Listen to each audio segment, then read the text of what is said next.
Jesus te chama e tu não vens, pra onde vais então? Volta pro mundo e tudo que contens, mas voltas triste como ninguém. Por que voltar pro frio gelado que destrói e abandonar os braços de amor do Pai? Por que insistir com que te façam mal, no que te rouba a paz?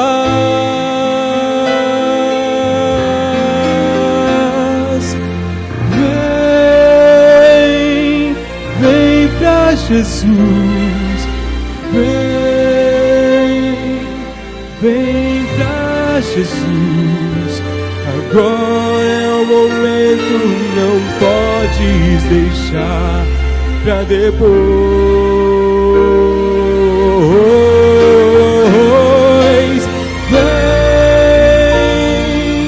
Vem pra Jesus,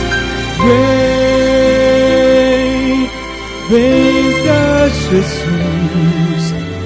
Agora é o momento, não podes deixar pra depois.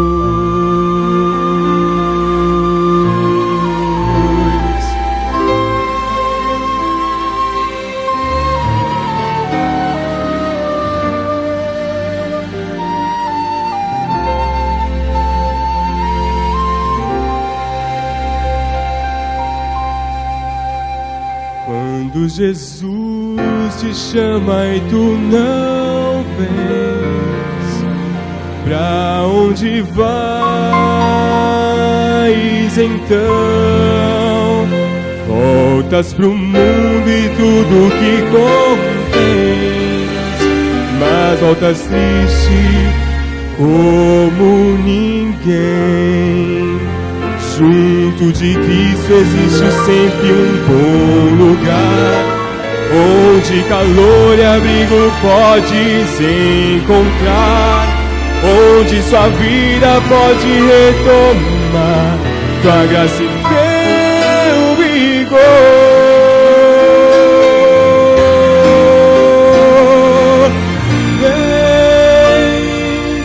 Vem pra Jesus, vem pra Jesus.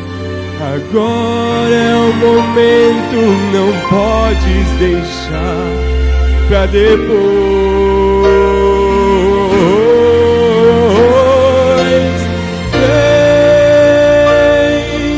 Vem pra Jesus, vem pra Jesus. Agora é o momento, não podes deixar pra depois.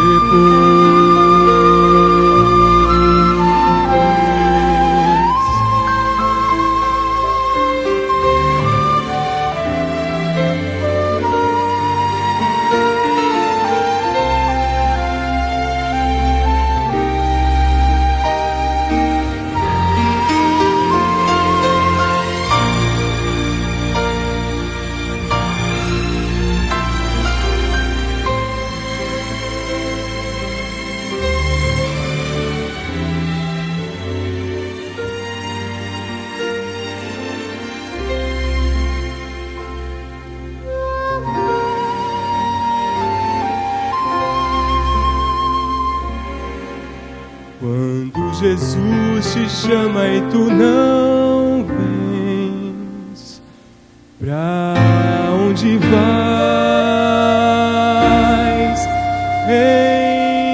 então?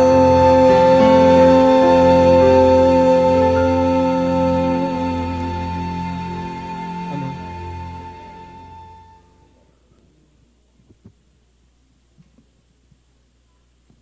Bom dia para todos. Nós estamos felizes em poder conhecer a igreja de Vila Matilde, né?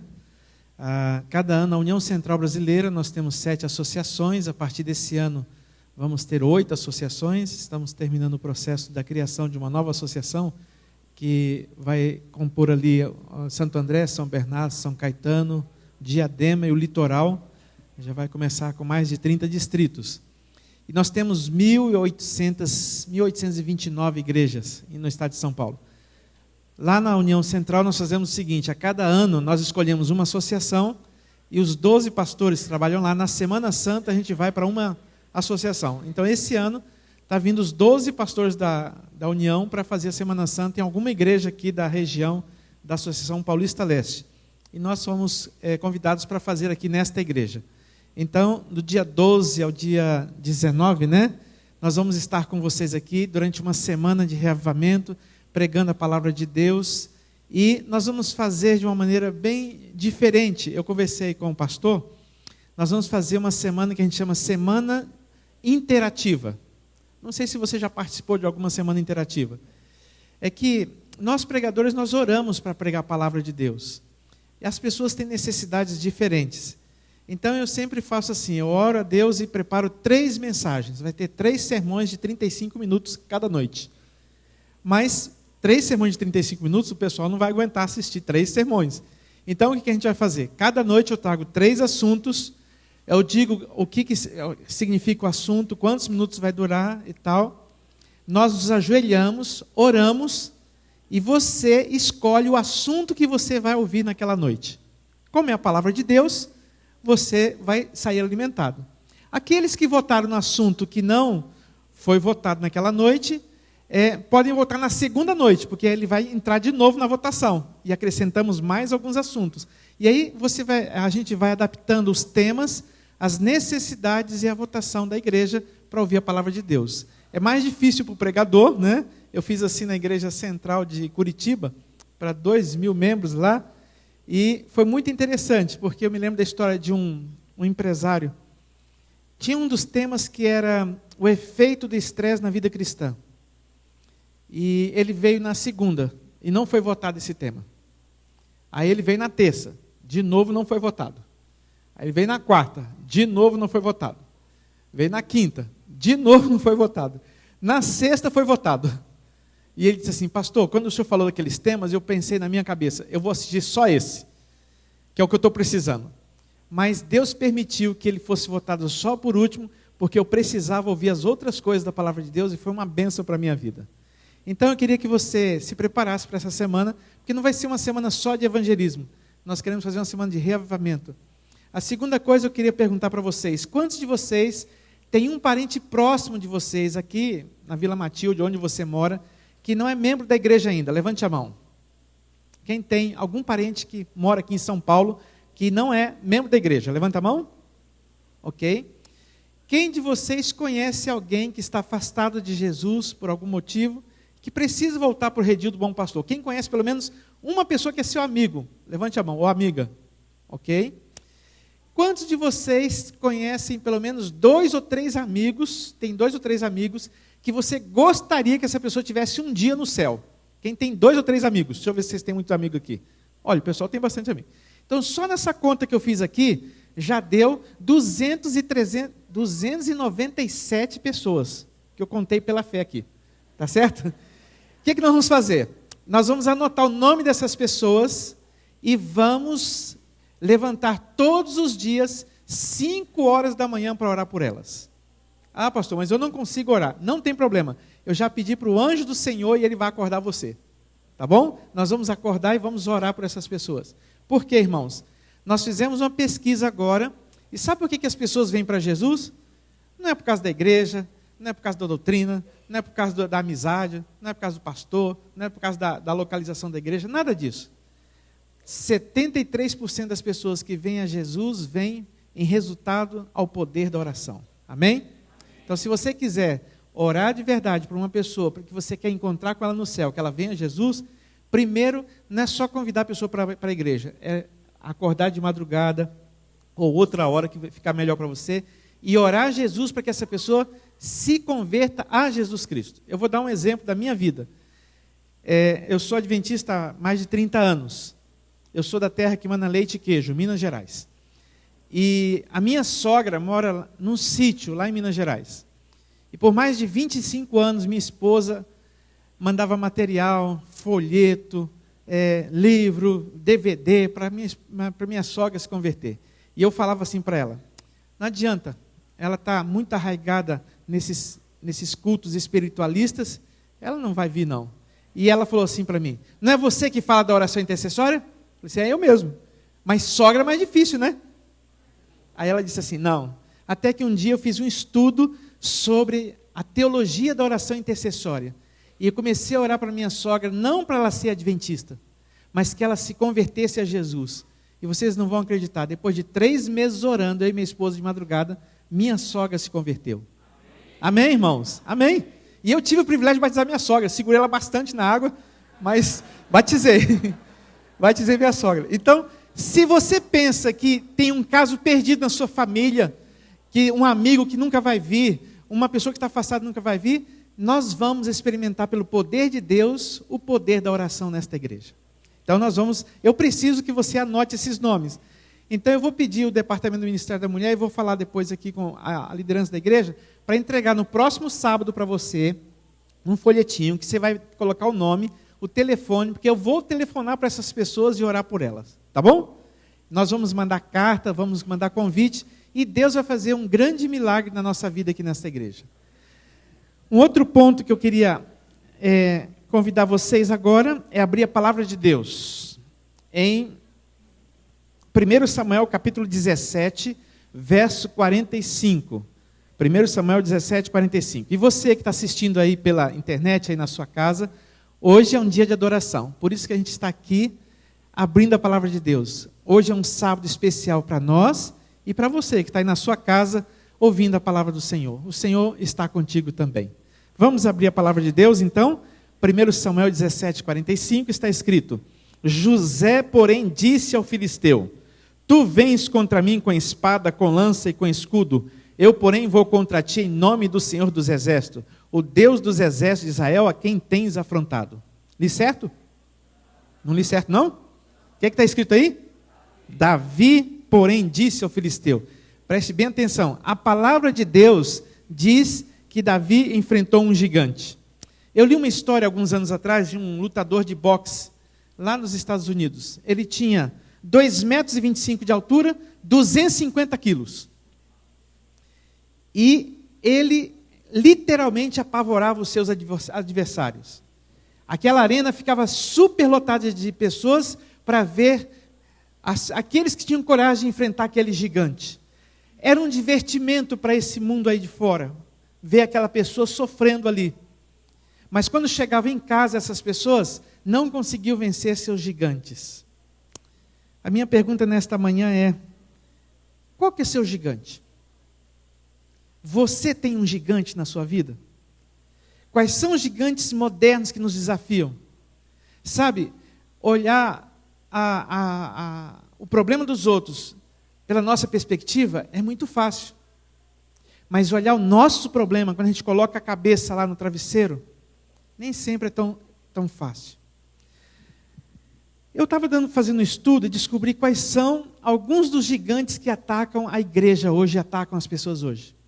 A maioria deles são gigantes, que nós chamamos de gigantes filosóficos. Eu tenho 3 filhas, uma carioca, uma baiana e uma mineira.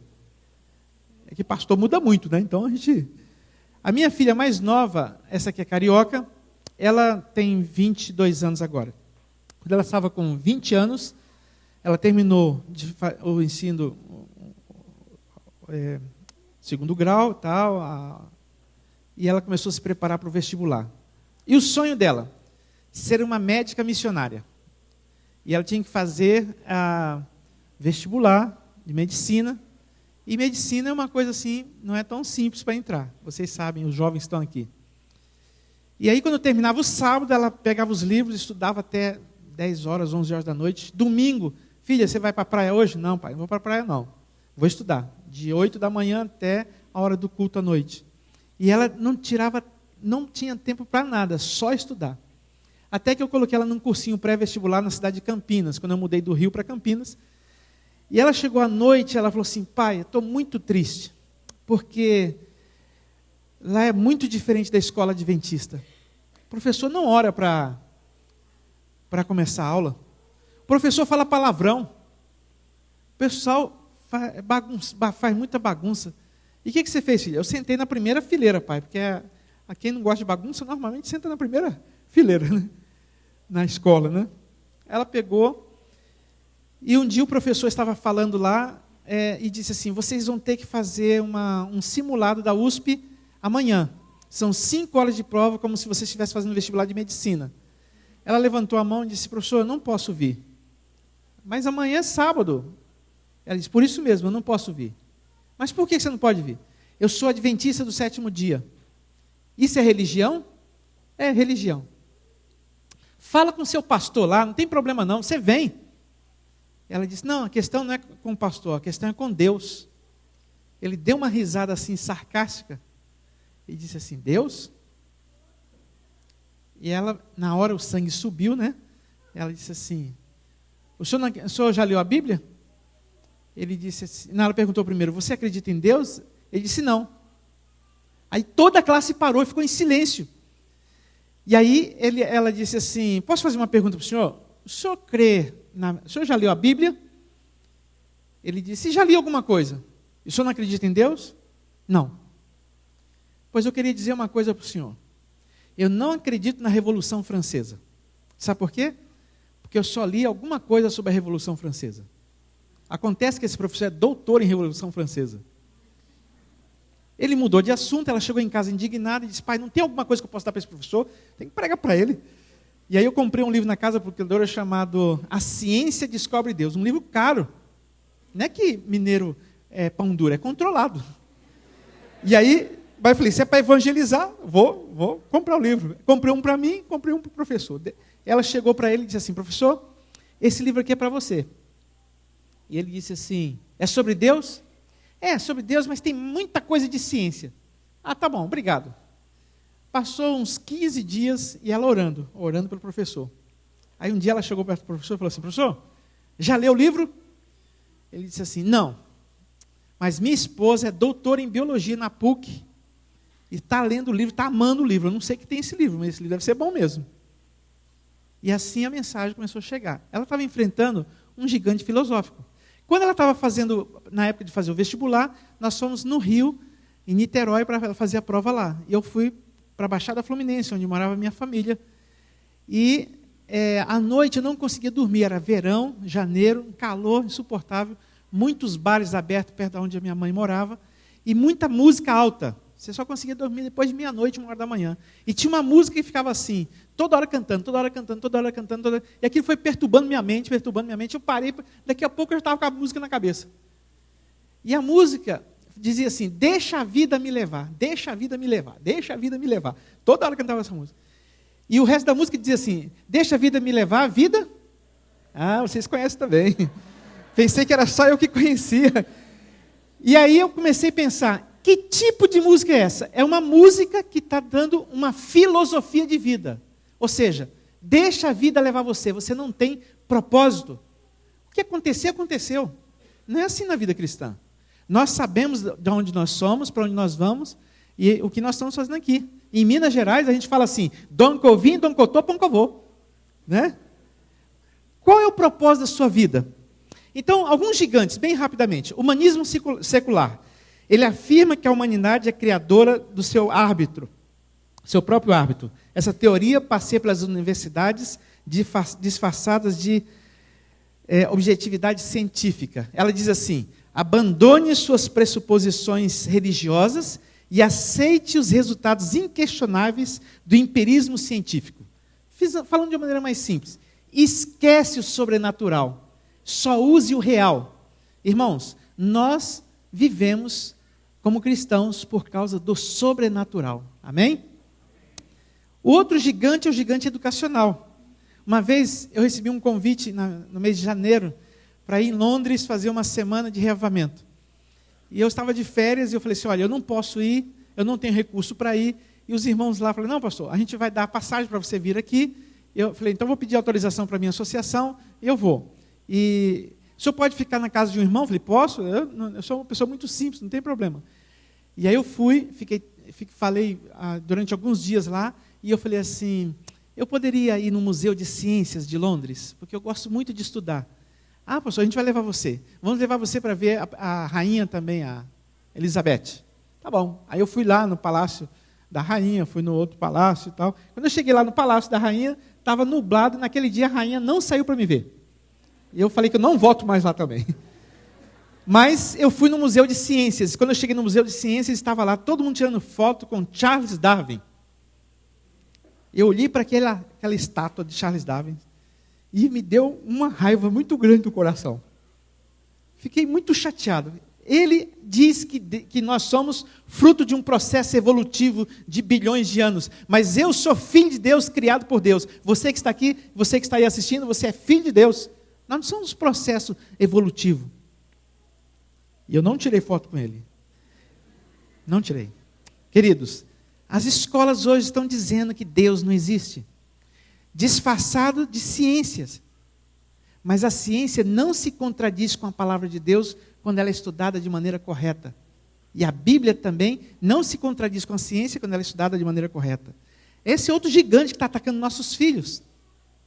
Na casa de um cristão, outro dia chegou filho de um cristão, com um pacote na mão. E aí a mãe perguntou, o que é isso, filha? Mãe, é a Semana da Santa. Como assim? É que cada semana tem que levar a santa para casa, um aluno. E aquela família era uma família cristã. Gigantes estão atacando a gente. E às vezes a gente está pensando que os gigantes são outras coisas. O gigante do relativismo moral, do hedonismo, que diz, moralidade não existe mais.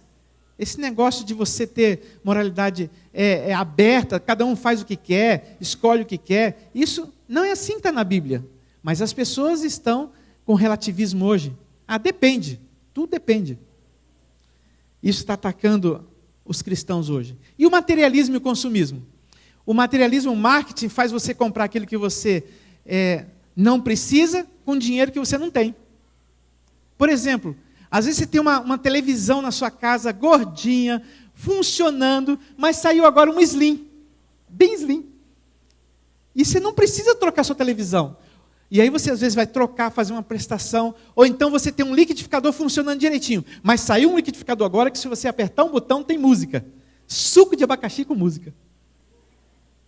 E as pessoas vão gastando. 40% dos cristãos hoje estão endividados. Estão devendo só duas pessoas, Deus e o mundo. Mas queridos, você está sendo vítima desse mundo de consumo? Você tem dívida? Eu estou olhando para vocês aqui, eu estou achando vocês tão bonitos, tão calmos, eu acho que vocês nem têm dívida. Nem têm dívida. Porque cristão não gasta aquilo que não tem. Agora, recentemente, eu estava aqui nessa associação mesmo, eu fui pregar numa igreja chamada Vila, onde está o pastor Fabiano? Belém, igreja Belém. E ele contou a história de uma irmãzinha muito simples. Eles estão fazendo uma reforma na igreja. E a irmãzinha estava com um pacotinho embrulhado no jornal e disse assim, pastor, eu trouxe uma oferta para a construção da igreja. Pode entregar para o diácono aí. Não, pastor, eu preciso ir com o senhor lá. E quando ele abriu o pacote, era uma quantia muito grande de dinheiro. Ele sabia que ela era uma pessoa aposentada, ganhava pouco. E era muito dinheiro. E ela disse assim, eu quero que tenha alguns tijolinhos nessa construção, que eu estou doando como oferta de adoração ao meu Deus. Mas você pode dar esse dinheiro? Pastor, eu não tenho dívidas. Eu sirvo a Deus, eu gasto menos do que eu ganho, e eu vou juntando algum dinheiro, e eu tenho isso aqui para dar para Deus. Amém? Isso é adoração, queridos. Mas tudo isso está atacando os cristãos hoje. Um psiquiatra visitando pacientes terminais, ele chegou para as pessoas e disse, o que vale a pena na vida? Você está nos seus últimos dias, do que você se arrepende? E as pessoas começavam a dizer assim, olha, eu não me arrependo de ter trabalhado muito, não me arrependo de ter feito muitos cursos, não me arrependo de ter comprado casa, ter carro, tantas coisas. Mas sabe de que eu me arrependo de verdade? De não ter dado atenção àqueles que eu amo. A correria pela vida tirou aquilo que era mais importante para mim. Chegar para sua esposa, abraçar sua esposa e dizer, eu te amo. Abraçar seus filhos, conversar com seus filhos. Outro dia uma mãe chegou para mim e falou assim, pastor, me ajuda, minhas 2 filhas estão saindo da igreja, o que eu faço? Ela está andando assim, assado, frito, fazendo isso errado, fazendo aquilo. E eu disse assim, nos últimos 15 dias, quantas vezes você abraçou sua filha e disse que a amava? Ah, pastor, nem um dia, porque ela está fazendo tanta coisa errada, eu estou muito... É por isso. As pessoas hoje precisam de amor, precisam de atenção, de carinho. E os gigantes da vida estão fazendo a vida ficar no que nós chamamos da vida fast food, tudo rápido, relacionamentos rápidos, condução rápida, tudo rápido. Hoje ninguém tem paciência para mais nada. E essa cultura do rápido chegou ao Brasil. E todo mundo quer coisa rápida hoje. Agora, quando você vai na cultura americana, surgiu agora outro movimento em contrafação ao fast food. Chama-se slow food. É você chegar em casa hoje, na hora de almoçar, sentar com a família, conversar, pegar a comida, pegar o garfo, pegar a comida, colocar na boca, devolver o garfo na mesa, conversar um pouco, mastigar, voltar de novo, abraçar seus filhos, ouvir uma música, de dar importância às pessoas que estão perto de você. Há outros gigantes também. E gigantes na vida. A Bíblia fala que Davi enfrentou um gigante. Olha aqui que diz aqui, 1 Samuel 17, no verso 3 em diante. Estavam estes no monte ao lado da Além, e os israelitas do outro monte do lado da Quém, e entre eles o vale. Então saiu da arraial um filisteu, homem guerreiro, cujo nome era o quê? Golias. Cujo nome era Golias, de Gate, da altura de 6 côvados e 1 palmo. Trazia na cabeça um capacete de bronze e vestia uma couraça de escamas, cujo peso era de 50.000 ciclos de bronze. Trazia caneleiras de bronze nas pernas e um dardo de bronze entre os ombros. A haste da sua lança era como o eixo do tecelão, a ponta de sua lança de 600 ciclos de ferro, e diante dele ia o escudeiro. Parou, chamou as tropas de Israel e disse, para que saís formando uma linha de batalha? Não sou eu filisteu, e vós servos de Saul? Escolhei dentre vós um homem que desça contra mim. Se ele puder pelejar comigo e me ferir, seremos vossos servos. Porém, se eu vencer ou ferir, então sereis nossos servos e nos servireis. Disse mais o filisteu, hoje afronto as tropas de Israel. Dá-me um homem para que ambos pelejemos. Pensa nessa história. A gente estuda isso aqui muito quando é criança, né? Mas pensa bem, o gigante, o côvado, essa medida aí, 6 côvados, um côvado é daqui do cotovelo até esse dedo médio, esse é um côvado. Dependendo do braço, ele vai de 40 centímetros, 45. Os comentários bíblicos, a maioria dá em torno de 45 centímetros. E 1 palmo, 22 centímetros. Então, nessa medida básica aí, daria mais ou menos 2,98 metros de altura. 2,98 metros de altura. Mas se você olhar o côvado babilônico, que era 58 centímetros, ele chegava a 3,60 metros. Pensa numa pessoa com 3,60 metros, como aqui na ponta dessa janela aqui. Tem alguém aqui que tem 1,55 m de altura? Entre 55 e 60 quilos? Tem alguém aqui? Tem? Tem vários aqui, né? Ali está a irmã, ali está outra irmã. Davi tinha mais ou menos 1,55 m. 55 quilos, mais ou menos 60, devia ter Davi. Agora, só o escudo de escamas que fala aqui, ó, só a couraça de escamas pesava 55 quilos. Só a ponta da lança pesava de 7 quilos, 6 a 7 quilos, a ponta da lança. E ele devia calçar, pelo menos, uma vez eu fui numa feira de ciências, e eu vi um protótipo do tênis que Adão usaria. Seria mais ou menos uns 100 e pouco tamanho, assim, ó. Eu entrei dentro dele e tirei a foto. Né? Isso foi coisa de americano. Eu tirei a foto do tênis de Adão. Que Adão tinha quantos metros de altura? 4 metros de altura. Você enfrentar um gigante... Pastor, mas isso é a história da Bíblia, que Davi, pequenininho, enfrentou um gigante, mas eu vim dizer nesta manhã que você tem gigantes, e eu tenho gigantes tão grandes quanto um gigante que está na Bíblia. E qual que é o segredo para a gente vencer os gigantes que estão na nossa vida? Qual que é a fórmula para a gente vencer as lutas na nossa vida? Às vezes alguém vai chegar perto de você e vai dizer assim, não é nada, isso não é nada, você está fazendo uma tempestade aonde? Num copo d'água. Queridos, pode ser que para você, que está de fora, olhar o problema, você vai dizer assim, você está fazendo tempestade no copo d'água. Mas para quem está dentro do problema, é uma tempestade mesmo. Só Deus conhece o seu coração e Ele sabe o que você está passando. Os gigantes que você tem que enfrentar. Abusos, que quem sabe um dia você sofreu na sua infância. Uma matéria na faculdade que você não consegue nem ver o professor. Uma pessoa que você não gosta. Um casamento infeliz. Uma família destroçada. Um Golias das dívidas atacando você. Perda prematura dos pais de uma pessoa que você ama. Provações para você cursar uma faculdade. Estresse da vida moderna. Quando alguém te xinga no trânsito, sabe como que você responde? Deus te abençoe. É assim? Como você está com os gigantes dessa vida moderna de São Paulo? Como você enfrenta e como você tem paz no coração? Davi foi lá levar alimento para os seus irmãos e chegou lá, viu o gigante e ele enfrentou o gigante.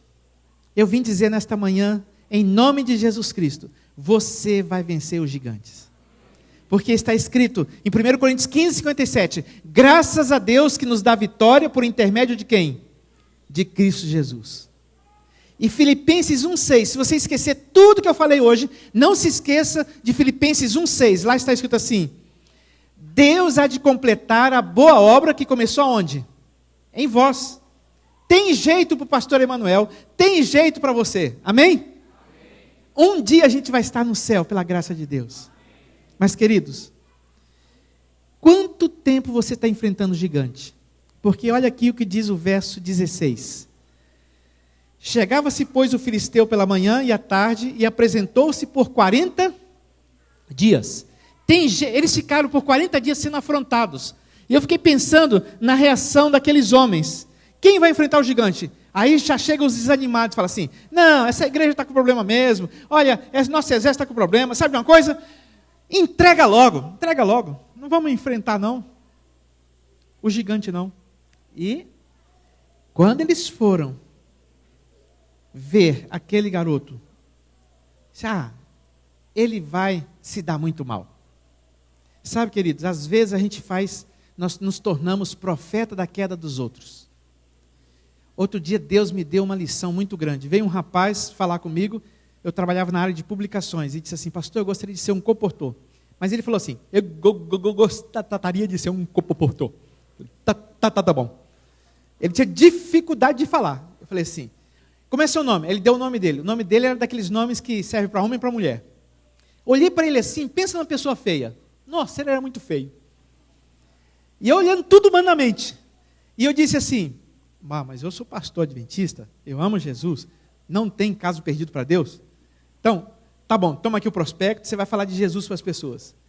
Quando ele abriu o prospecto nas casas para falar de Jesus, ele não gaguejava nada. Amém?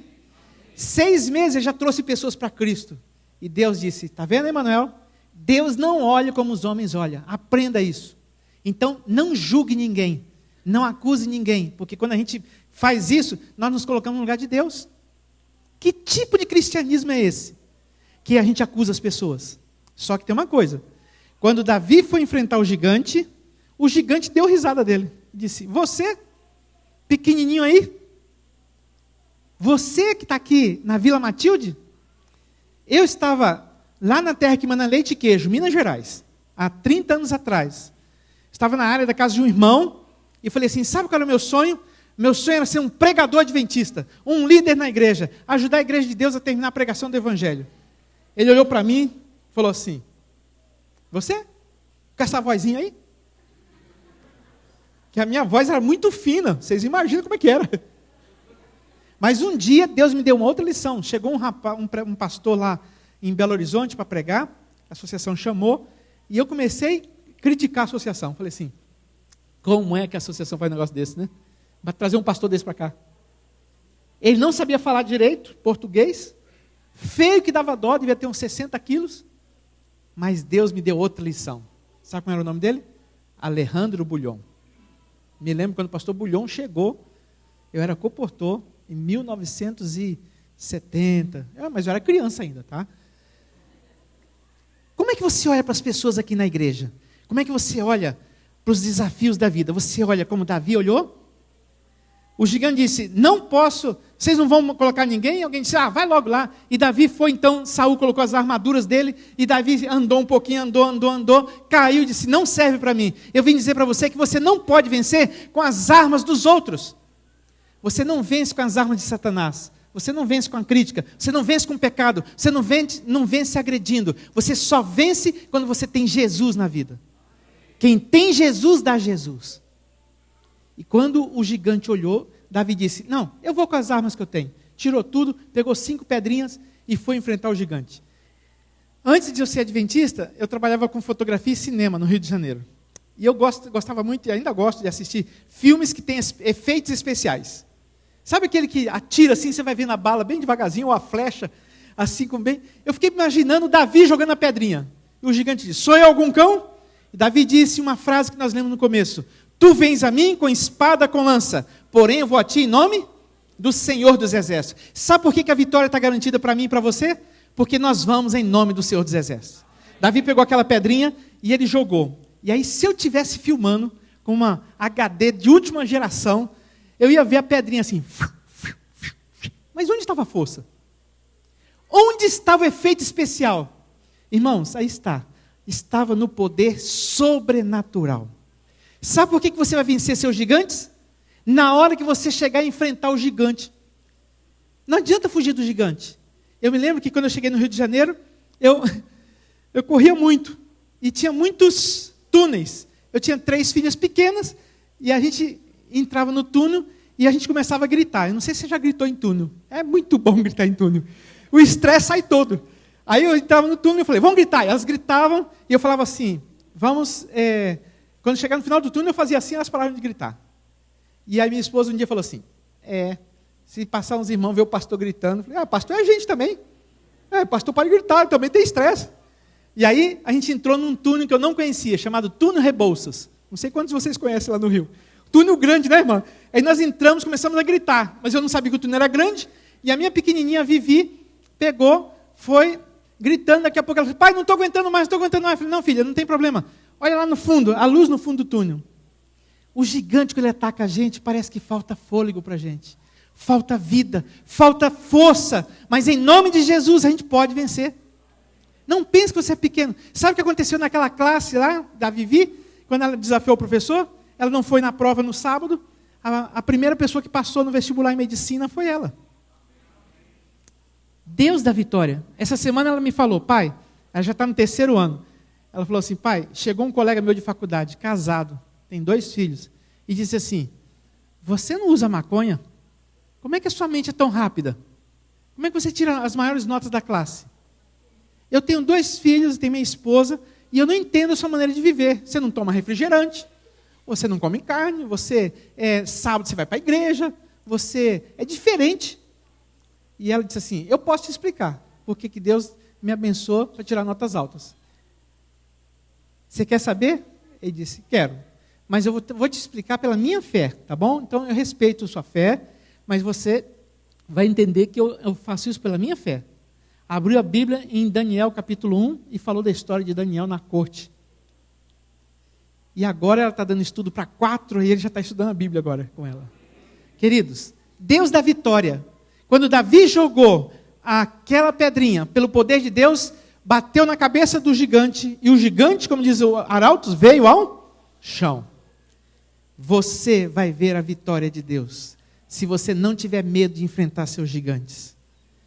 Eu não posso pensar naquele servo de Deus pequeno, sem lembrar do que ele escreveu depois.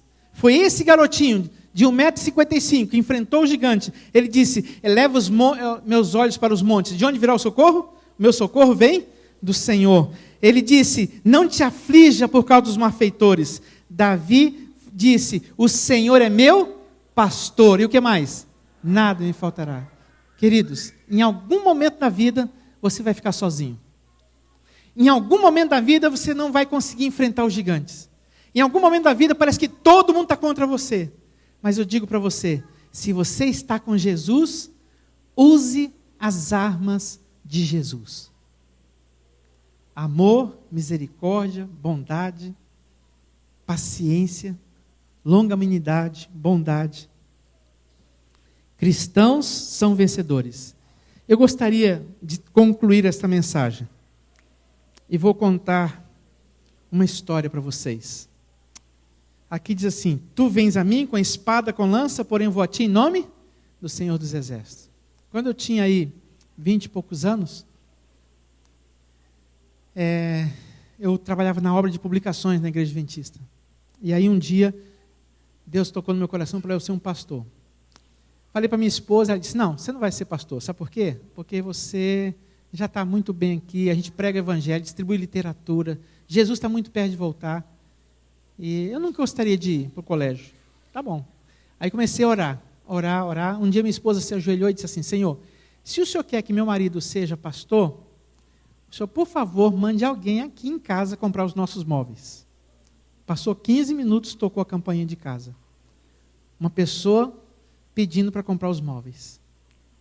Aí que nós fomos para o colégio, levei dinheiro para passar 1 ano, que era um bom comportor na época.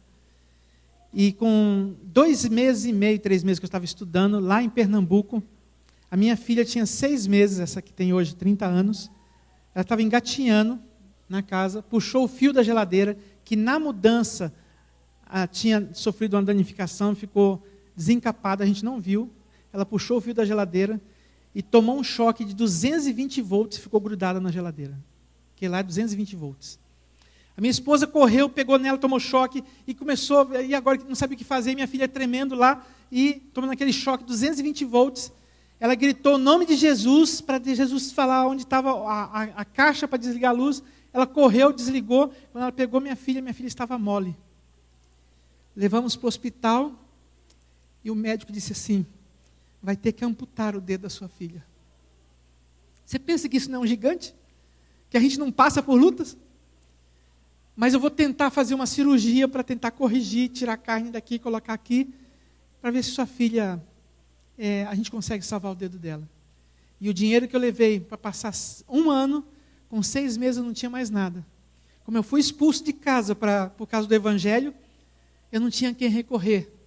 E eu comecei a orar. Aí eu fui no banco e perguntei, no Banco do Brasil, tem alguém aí, tem uma ordem de pagamento para Emanuel Oliveira Guimarães? E o bancário disse assim, de onde vem? Eu falei assim, eu não sei. Só um minutinho, foi lá, procurou e disse, tem uma ordem de pagamento para você aqui.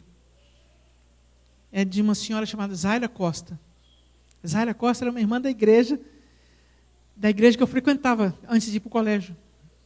Quando eu recebi aquele dinheiro, eu comecei a comprar comida, porque eu estava comendo só pão com cevada, na hora do almoço cevada com pão, à noite sopa de cevada com pão. Se você me der cevada hoje, eu não tomo mais. Foi muito sofrimento, queridos. Fiquei devendo colégio, fiquei devendo todo mundo, eu não tinha como pagar a faculdade, não tinha como voltar. E o plano de saúde que eu tinha, quando eu era obreiro, que eu já era assistente de comportagem, a associação esqueceu de cancelar até junho. Foi exatamente o que eu precisava para fazer a cirurgia. Fez a cirurgia. Não foi fácil enfrentar aquele gigante. Por isso, o hino que eu queria cantar com vocês, para a gente concluir, é o 437. Vitória em Cristo. Eu queria que você cantasse esse hino. A primeira estrofe sentado. Que vitória você precisa ter? Que gigante, querido irmão, querida irmã, querido jovem, você precisa vencer. É um pecado? É um problema com alguém? Cante esse hino, porque esse hino diz assim, vitória em Cristo. 437. A primeira estrofe é sentados.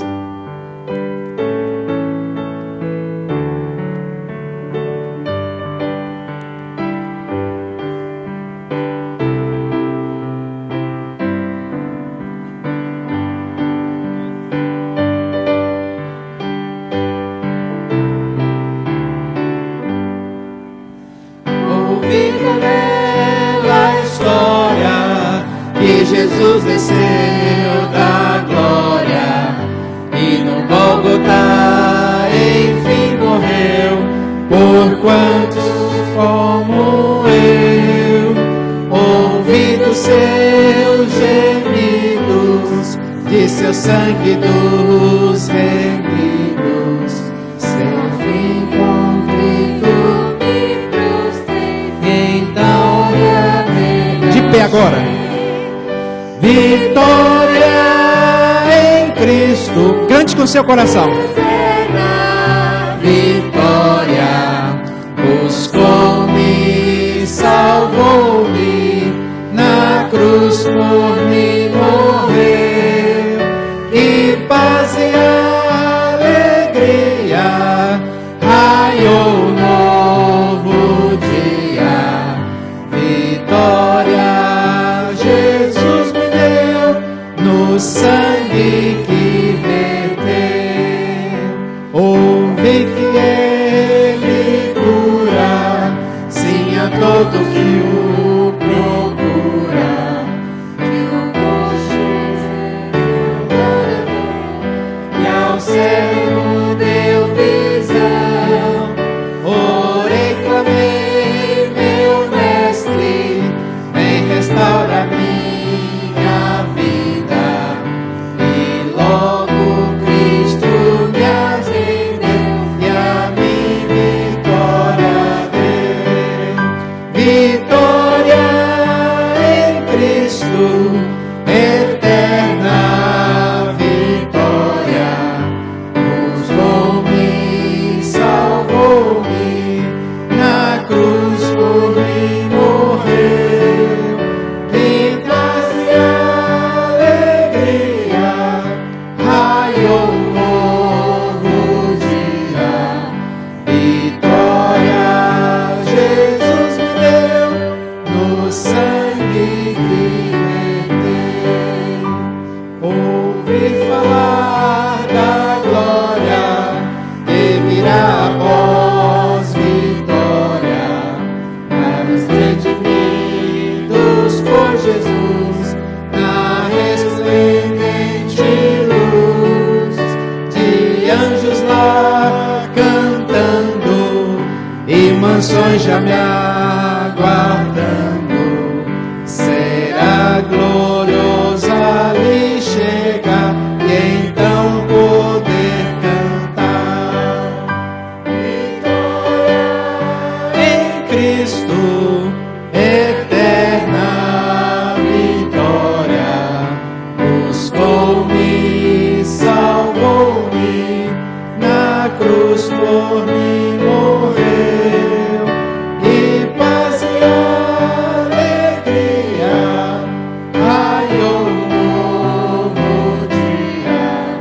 vitória Jesus me deu, no sangue que verteu. Quando eu enfrentei esse gigante com a minha filha, nós pegamos as mãozinhas dela e falamos assim para Deus: Senhor, nós não queremos perder, que ela perca o seu dedinho. Eu vim para cá para fazer teologia, vim para cá para servir o Senhor. Por favor, Deus, cura a minha filha. Se o Senhor curar a minha filha, essas mãos vão ser dedicadas para Ele, para o Senhor. E Deus fez um milagre e ela perdeu a dobra do dedo, ficou uma carnezinha aqui, e ela não dobra o dedo. Mas com 9 anos de idade, ela tocava na igreja central de Juiz de Fora. Hoje ela canta num conjunto, cuida do louvor no IASP, ama a música.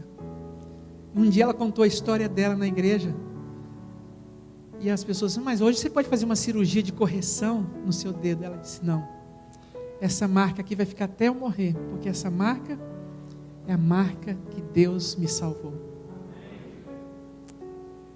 Quando a gente fala para as pessoas, às vezes as pessoas pensam que nós somos super-homens. Eu tenho gigantes para vencer. Você também tem. Você veio aqui hoje para adorar a Deus, e às vezes quando os gigantes chegam, sem perceber, nós estamos usando as armas do inimigo. Mas as nossas armas são espirituais. Amor, bondade, longanimidade. Você está enfrentando um gigante? Você veio tão arrumadinho para a igreja hoje, mas Deus sabe o gigante que você está vencendo. Tem alguém que está nos visitando aqui, que não é membro da igreja adventista, mas ama muito Jesus, está visitando a gente aqui hoje, eu quero orar por você. Tem alguém? Não tem nenhum visitante hoje? Nenhum convidado? Tem você? Eu vou orar por você, tá bom? Deus vai abençoar muito você, a igreja vai orar por você. Tem mais alguém que está nos visitando? Tem mais alguém que não é membro da igreja adventista? Eu quero orar por você. Como é seu nome? Andréia. Andréia, vem aqui perto de mim, eu vou orar aqui pertinho de você. Tem algum membro da igreja que está enfrentando um grande gigante e precisa de oração? Quer vir aqui no trono da graça, pedir a Deus a bênção? Vem aqui. Sabe, queridos, às vezes a gente se encontra com as pessoas, às vezes a gente encontra com as pessoas e a gente diz assim, feliz sábado. Tudo bem? Como que a gente responde? Tudo bem, pastor. Mas e quando a gente está em casa sozinho? Que a gente põe a cabeça no travesseiro. E aí no seu coração, está tudo bem mesmo? Não, pastor. Eu às vezes como pastor eu oro muito, Senhor, tem misericórdia de mim. Me usa como instrumento para pregar a tua palavra. Mas Senhor, eu tenho tantos gigantes para vencer. Mas Jesus diz para todos nós nesta manhã, a minha graça te basta. Tu vens a mim com espada, com lança, porém a igreja de Vila Matilde vai em nome do Senhor dos Exércitos. Feche os seus olhos. Querido Pai Celestial, em nome de Jesus Cristo, tua palavra foi pregada. Nós te agradecemos porque Davi venceu, não por argumentos humanos, mas pelo poder sobrenatural da oração. Ele disse que ia em nome do Senhor. Aqui estão teus filhos, Senhor. Por favor, Deus, tem misericórdia de nós. Dá-nos a bênção de olhar para o Senhor como autor e consumador da nossa fé. Que nenhum homem, nenhuma mulher seja nosso exemplo, mas Jesus seja nosso exemplo. Senhor, tem gigantes aqui para ser vencidos, mas eu já te agradeço, porque a vitória está garantida em teu nome. Abençoa a André que está aqui com a gente. Obrigado que ela veio te adorar. Abençoa as pessoas que estão assistindo pela internet, Senhor. Que teu poderoso Espírito Santo vá agora na sala onde essa pessoa está assistindo e faça um milagre na vida dessas pessoas. Senhor, perdoa os nossos pecados, dá-nos a alegria de te servir e usar as armas de Jesus. Nós oramos com o perdão de nossas faltas, em nome de Jesus Cristo. Amém. Eu preciso que você dê um abraço a quem está do seu lado e diga, a vitória está garantida. Deus abençoe você.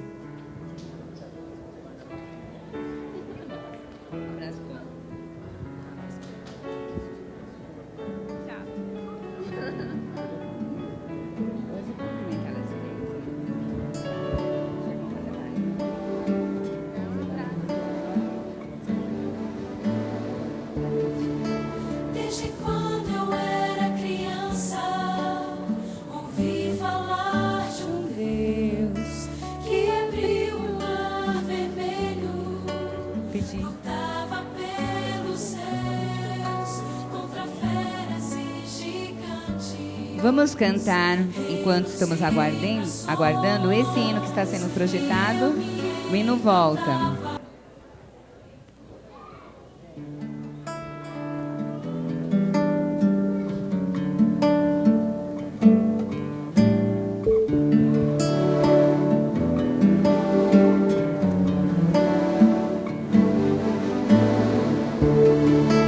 Desde quando eu era criança, ouvi falar de um Deus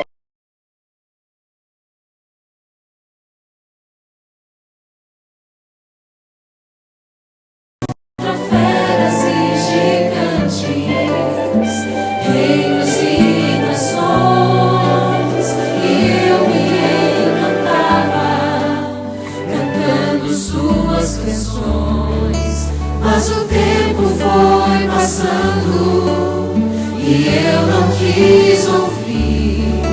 Preferi seguir meus rumos, tentei de Deus fugir, mas no final do meu caminho não conseguia mais andar. Eu senti sua presença convidando-me a voltar. Senhor, quero me entregar, nos teus caminhos quero andar e segurar a tua mão e receber o teu perdão. E quero ser a voz que ouvi minha infância, e vou cantar que não há distância que te possa afastar.